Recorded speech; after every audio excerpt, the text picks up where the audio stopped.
So as we move into 18th century Puritanism, we move into a really important time in American history, the shift from early American contact and colonization toward the Revolutionary era.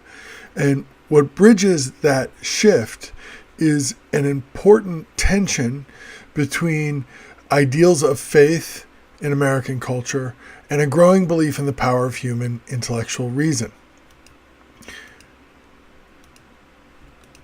Historically, those two ideas are going to play out in two major social events of the century. And the first is the Enlightenment. We all know about that.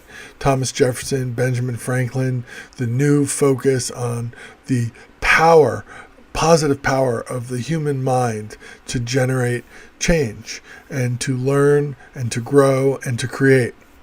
At the same time, and not even necessarily pulling in an opposite direction, America, especially in the Northeast, but eventually moving into the South, goes through what is now referred to as a Great Awakening, a renewal of religious fervor just at the time where Puritanism and more devout forms of religiosity seem to be fading a bit.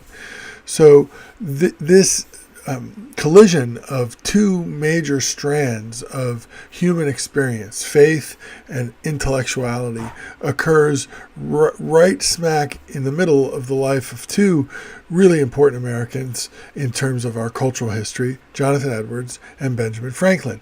And typically, folks like to position Franklin as being about the Enlightenment and the Great Awakening and the intellect, and I believe that that's fair. But often Edwards is presented as sort of the other side of the spectrum, the faith side and the purely faith side. And what I want to try to get you to see is that Edwards actually is more complicated than that.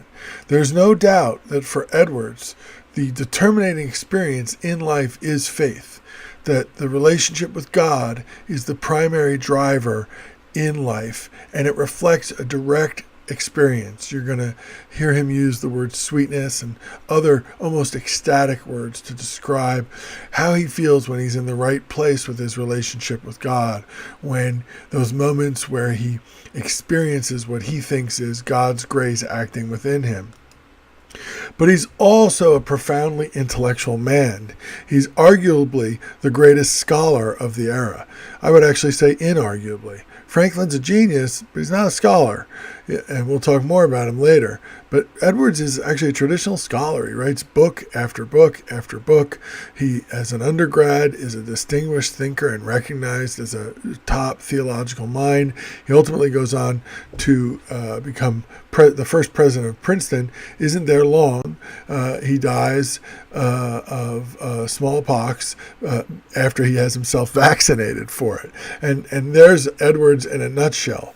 He becomes president of the great theological school, but he believes in science enough that he attempts the smallpox vaccination because he believes, ultimately correctly, that was the best thing for humans to be able to survive this disease. It just, for him, didn't work. So it's really fascinating. We have to be careful not to dismiss Edwards as just this fire-breathing, great awakening preacher. Instead, he was a man who enjoyed both of these dimensions of the human experience. Now, having said that, it's really important to understand that there's no negotiation or wiggling room with Edwards.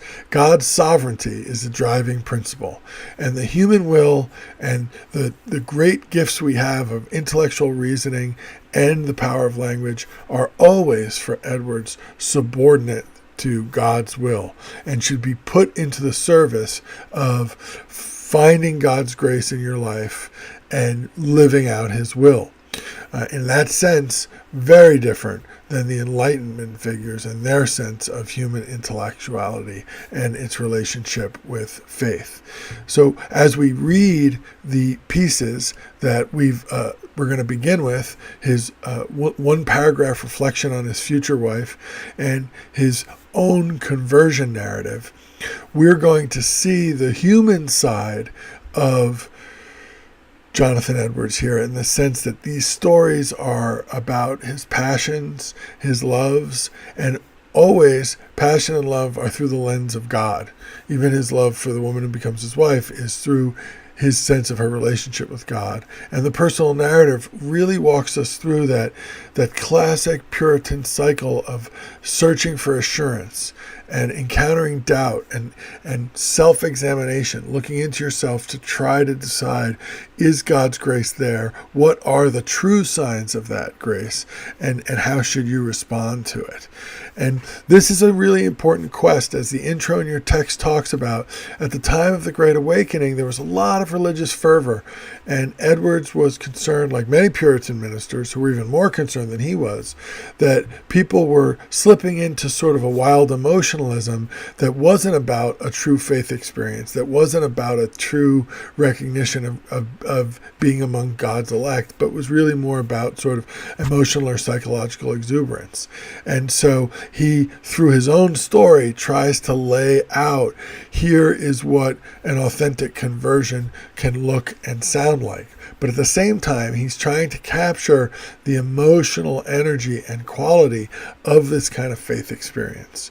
So while the emphasis on these early narratives is clearly on faith, we can see early on the ways that Edwards is applying rigorous techniques of human reasoning and his own imaginative gifts with language to explore the great loves of his life. So I look forward to seeing where you take this text, and feel free to reach out to me if you struggle with it. Thanks.